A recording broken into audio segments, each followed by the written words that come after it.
One of the lasting legacies of the 20th century is environmentalism.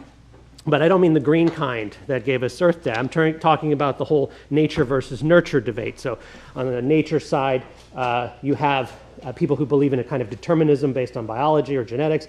And on the nurture side, or the environmental side, hence environmentalism, you have people who believe that it doesn't matter what the seed is, as long as you plant it in good soil, it will bring forth good fruit. I think you can see the fallacy in either case. If you plant, a pumpkin seed in good soil and expect a pear tree, you're not going to get it. And if you plant a pear seed in bad soil, you're not going to get anything at all. So there's obviously something to be said for both points of view. And this was humorously played out in that movie from 1983 that is actually an old movie now, Trading Places, if you ever saw that, with Eddie Murphy. Very funny movie, and that was the whole premise of that film.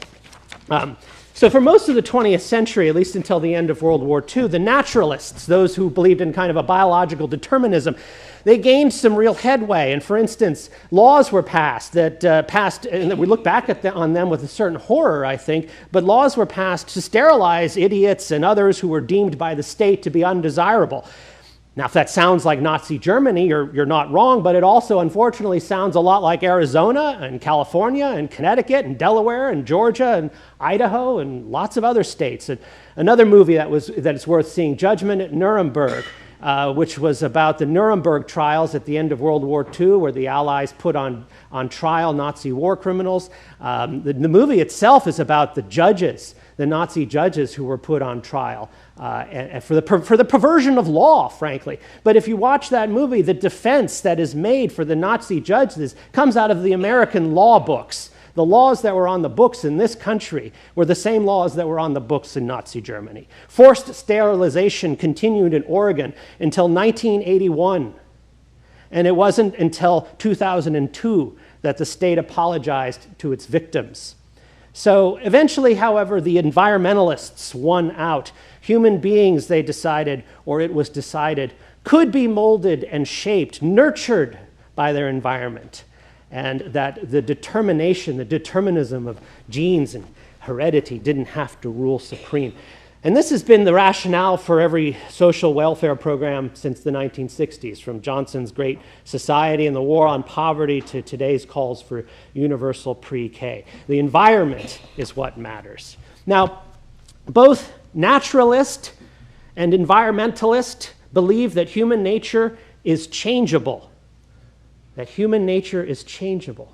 But Paul has been arguing all these weeks in his letter to the Romans that human nature cannot change. It is not changeable unless it is Christ Jesus who effects the change.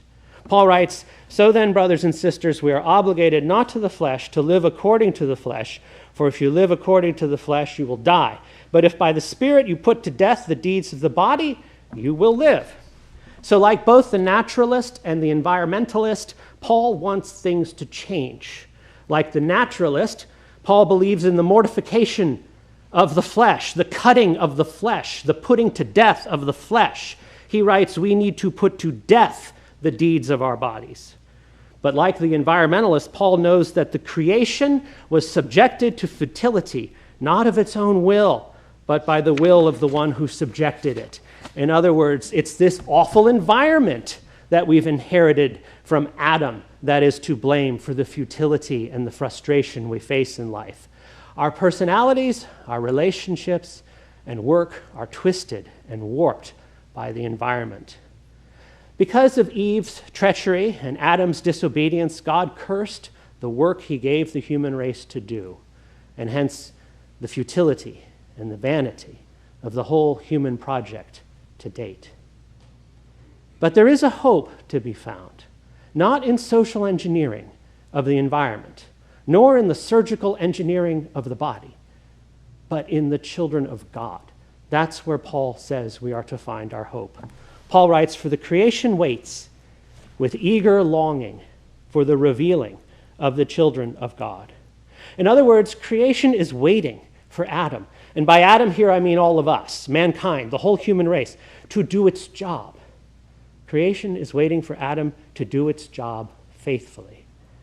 But that day will never come because Adam, and again, here I mean all of us, We are rebels. We are born unfaithful from the very first breath we take. And so that day of faithful fulfillment will not come. Take a step back for a moment and imagine that I am describing the creation as a glorious tapestry hanging on the walls of the cloisters. And you see this painting, this tapestry, and you look at it and you say, God, what wonderful things you have made. Look at your handiwork. Only, I think, a fool at this point would say there's no such thing as God, looking at the majesty of creation, and yet plenty of people deny that there is a God. But there's a hole in this tapestry, in the middle of it, and you wonder why. So you look at the placard to the right of it, and the museum curator has helpfully put something up there for you to understand. And it says, unfinished work by Adam, circa 4004 BC. Now, why is this tapestry unfinished? Because the centerpiece of the whole tapestry, man, this child of God, refuses to sit for his portrait. He is too vain. Having decided for himself what looks good and what looks evil, he is forever putting his face on, yet he is never ready for his close-up. Meanwhile, all of creation waits with eager longing for Adam to show up. Now, it's worse than that. It's worse than just waiting around for a fussy actor to perform. According to Paul, creation suffers from its enslavement to decay, and it also suffers pain, not unlike the pain of labor and childbirth. Now, what Paul is talking about here is not just old age, sickness, and death. I went to the doctor on Friday, after 50, they start doing a lot more tests, right? And a lot more shots. So I get the shingles shot. And the Dr. Coughlin says, oh, this might make you feel a little sick. I'm like, okay, whatever. I couldn't get out of bed all day yesterday. I mean, talk about age, sickness, and decay, right? And so if we're just trying to explain why things run their course the way they do, why do we get old? What's the cycle of life? We could set aside Paul and his gospel and be content with what's called natural religion. And natural religion is just as it sounds. It basically says things must follow their course from birth to life and death and then repeat the cycle. And it's all guided by some kind of unseen soul of the universe. And you hear people talk about the universe in this way. And when they do, they're consciously or not, showing themselves to be adherents of this natural religion. Anytime you've ever heard anybody say death is a part of life, that's natural religion. Now, Paul says the exact opposite. Paul is deeply offended by death. He's offended by death. He knows that death is a curse, but he thinks there's something that can be done about it. He writes, for if you live according to the flesh, you will die. But if by the Spirit you put to death the deeds of the body, you will live. For all who are led by the Spirit of God are children of God. So for Paul, death is not natural. It's not part of the cycle of life. The explanation for death is not the universe, but death is a curse meted out by God to crush the rebellion led by his disobedient children. Children, which is all of us who have lost their rights as their father's children and lost their rights to be heirs to their father's kingdom. Which means that the human race will be forever trying to govern something that does not want to cooperate with it and will not allow a pretender to the throne to govern it. The creation resents us. No amount of engineering, social or surgical, can put things right. But there is hope. There is hope in the children of God, and that is Paul's message for today. There is hope in the Son of God in particular. If creation is waiting in vain for Adam to do his job, which is to rule creation faithfully, equitably, and with justice, and along with his wife, to populate the earth with like-minded souls, not to raise children as savages, but to raise them in the knowledge and the love of God, then creation took a deep sigh of relief when Jesus Christ was born. The long wait was over. Or, as Winston Churchill might have put it, it was the end of the beginning. Christ's first coming is the beginning of the end of this curse. It's the beginning of weaving in the hole in that tapestry. Christ inaugurates the day when all creation is set free from futility. Christ's resurrection means that a redeeming force and people are now at work in history. Let me say that again. It's not just a force, some invisible thing. It's a people too. It's the church, it's Christians, it's believers who are now at work in history. And Christ's people are set free. We are unleashed to be effective in all aspects of life, including governance. Believers are made fit both to rule themselves and to exercise the dominion over the earth that was originally Adam's. So we Christians have Adam's unfinished work to do. And that means there can be no retreating to the monastery and shutting ourselves off from the world. There can be no burying our talents in the ground or hiding our light under a bushel. Yes, there is a groaning. There is a groaning in the creation and in the hearts of our own souls, born of pain and resentment. But Paul says these present sufferings are not worth comparing with the glory that will be revealed in us. Paul speaks of the first fruits that we get to experience now, here, while we still live this earthly life. One of those first fruits is that we get to call God our Father again. I can't stress that enough because there's a ridiculous notion out there that God just loves everybody and accepts everybody, and that just by being born, you somehow deserve his love. And that is not true. You are cut off from God without Jesus Christ. So now we get to call God our Father again, while we await for the adoption as God's children to take full effect. And that is why there is hope for us. Paul concludes with these words, "For in this hope we are saved, but hope that is seen is no hope at all. Who hopes for what they already have?" There's an old saying that you can't have your cake and eat it too. Paul is saying you can't hope and have your fulfillment too. This life is not the time for fulfillment.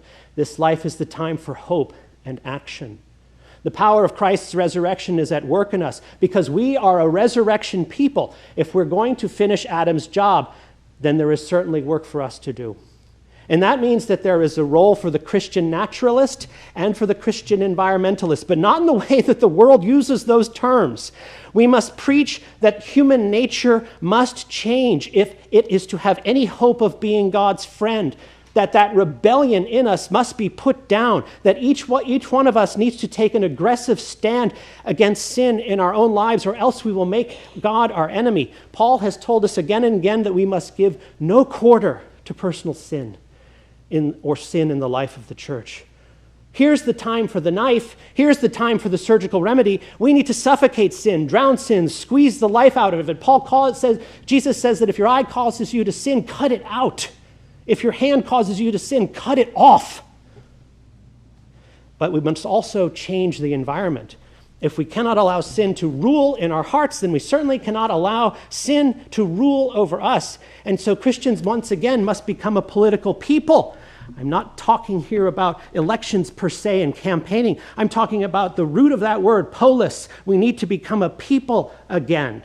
Cross and crown go together. Governance is possible because of the resurrection. Jesus has told us to make disciples of all nations, which is a political statement as much as it is a theological one. It means teaching the nations how to govern themselves in accordance with all that Jesus has taught us. This is not a time to retreat to the monastery or to hide in the church. This is a time to go forth and make disciples of all nations. And if we don't do that, if the church does not do this, the church will not survive. If you take seriously all of this, you will realize how far the church has done the exact opposite of Jesus' command in recent decades. The church has let the world disciple the church rather than the other way around.